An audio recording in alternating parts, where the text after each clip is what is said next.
আজ আমি বানাবো ঝিঙে আলু পোস্ত। আমি ঝিঙে আলুটা কেটে নিয়েছি, কড়াইয়ে তেল দিয়ে গরম করতে দিয়েছি। তেলটা গরম হয়ে গেলে আমি কেটে রাখা একটা টমেটো দিয়ে দিলাম। এরপর আলু ঝিঙেটা দিয়ে দিলাম, একটু নুন দিলাম স্বাদ মতো, একটু নাড়াচাড়া করে নেব, ভালো করে একটু নাড়াচাড়া করে নেব।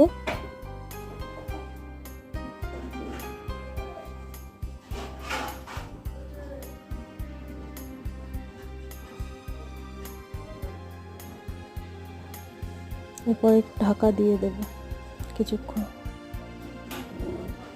আবার একটু নেড়ে নেব।